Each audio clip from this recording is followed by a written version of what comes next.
The gospel is still good news to the sinner. Let's talk about it here on All Things Theology. Cue my theme music. All things theology, we chop it up properly, without an apology. Gotta give doxology to God, hallowed be, cause this is how we do it at All Things Theology.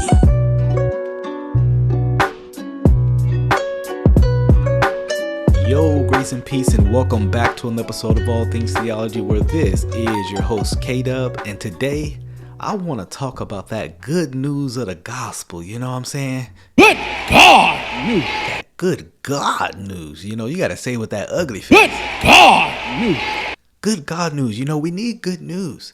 Many people today, will ascribe good news, right? Friday to some people is good news. Winning the lotto is good news. But let me just say this. Those things fall abysmally short of what the Bible talks about good news. We will expound on that here in a second. But before we talk about the good news, we got to talk about the bad news. There is bad news. And the bad news is this. God is holy and you, sir, are not, or ma'am. You are not good. The Bible talks about our sinfulness, that we are wicked. We have violated God's holy law. And that is the problem. In God being just, he being holy, the angels, they around his throne, literally just saying, holy, holy, holy is the Lord God Almighty. They repeat this true statement, and that is the holiness of God. God being holy, he must punish the wicked. He cannot just let sin go to the side, for that would make him unjust. And that means we are rightly deserving of God's wrath, judgment. No one on earth outside of Christ could say that they don't deserve God's judgment. You hear this a lot today. Well, I'm a good person, right? I'm not that bad as so-and-so down the street. And relatively, neighborly, that might be true. But in the eyes of God, you have violated the law of God just like they have. And God would be just if he did it. But one of my favorite passages, but God, there's only that's you want to hear, but God being rich in mercy, right? God the Father sent the Son, Jesus Christ, who lived the perfect life. He never once sinned in word, thought, or deed, Before we get into that, one of the things I like to tell people, just to get some shock into their eyes, get to their heart, and really just to let them know what the Bible teaches about salvation is, I'm out there preaching and I'll hone in on one person and say, do you know, my friend, that you must be perfect to get into heaven? And most people are like, no, that's not true. Or they may expound with, well, then how can anyone be saved? And I say, exactly. They're only recognizing the problem, that God demands perfection, yet we are not perfect. Therefore, the conclusion is it can't come from us. But the good news is the Father sent the Son who lived the perfect life you and I needed to live, should have lived, right? But we are not able to live. Jesus literally earned righteousness, accredited righteousness on behalf of his people. He never sinned once. Can you imagine that? I better imagine it. Can you fathom it? It's still unbelievable. The good news is still good news. We should never get bored of this good news. But Jesus lived a perfect life. He never sinned. And he was put to death. The Bible says not for his sins, but for sinners, right? Jesus didn't die because he sinned, right? All sinners will die. This is the greatest statistic. 10 out of 10 sinners will die. But he didn't die for his sin. He died for the sins of the brethren, of the many, on those who would believe, right? What I want to do now, I want to I would be remiss if I actually didn't bring this up, because we don't serve a dead God, right? We do not serve a dead God. No. Jesus is alive.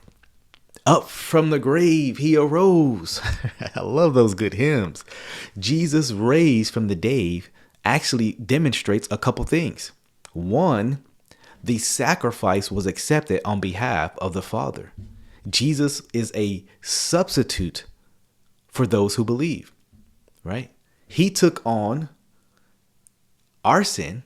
To the one who believes, he took on your sin and he gave his righteousness. Theologians have called this the great exchange or imputation. He imputes, he gives, right? His righteousness took on our sin, right? That is the good news. He raised from the dead, so that it demonstrates it was accepted before the Father. It also demonstrates Jesus' resurrection demonstrates that we too will be raised. We too will be raised, and we've experienced that in regeneration, being born again. But in the final consummation of all things, we will be raised with him, right? And that is surely good news. I want to take you through a passage just to expound on these things, right? Give you Bible verses to these things, because, there are many people who proclaim false gospels, right? You need to do X to be saved, right? Do this work and be saved. And oh man, there's just so many passages that contradict that. But allow me to encourage you with the book of Romans. The book of Romans is one of my favorite books. And this book can literally be Paul's treatise on the gospel according to Paul, right? And so let me go through some passages just to encourage your feeble knees, right? Keep it biblically here. But this book of Romans really, obviously you can start in chapter 1, but we're going to start in chapter 3, right? Paul really goes out of his way to demonstrate the sinfulness of all humanity. This is one of the places I start when I go open air preaching. Verse 10, none is righteous, no, not one. No one understands, and no one seeks for God. This is the reality with all of us, right? All have turned aside. Together they become worthless. No one does good, not even one. My friend, there's no one who does good. There's no one who is good, right? Their throat isn't, and Paul really just expounds from numerous passages. He's just quoting script. I can just imagine Paul just open air preaching. He's just quoting these scriptures, right? Their throat is an open grave. They use their tongues to deceive. The venom of asp is under their lips. Their mouth is full of curses and bitterness. Their feet are swift to shed blood. In the paths are ruin and misery. It's like Paul goes on to expound what theologians have called the noetic effects of sin. Every aspect of our life has been corrupted by sin. Our will, our intellect, our mind has literally been corrupted by sin. Not that we are as bad as we are, but the totality of us has been touched and stained by sin. Amen. Notice what the passage goes on to say, in the way of peace they have not known. The conclusion Paul gives to the matter is there is no fear of God before their eyes. Paul is speaking about all of unregenerate man, right? Paul goes on to say, really, now we know that whatever the law says, it speaks to those who are under law, so that every mouth may be stopped and the whole world be held accountable to God. For by works of the law, no human being will be justified in his sight, since the law comes knowledge of sin. So law to the sinner doesn't save him. It only gives him knowledge of his sin. This is why the law is not the solution to man's problems. It's only just giving him more condemnation to his problem. You don't tell sinful man, obey God and be right. Why? He can't do it. What have we just got done reading, right? But now the righteousness of God has been manifested apart from the law, although the law and the prophets bear witness to it. The righteousness of God through faith in Jesus Christ for all who believe. So the righteousness of God is manifested. It's applied to us, imputed to us through faith. And that should be the response of the gospel, is believe this. Don't work for it. which we'll get to here in a second, right? But Paul goes on to say, for there is no distinction, for all have sinned and fall short of the glory of God and are justified by his grace as a gift through the redemption that is in Christ Jesus. My friend, redemption only comes in Jesus. We are not saved because of our works, but we are saved because of his work, right?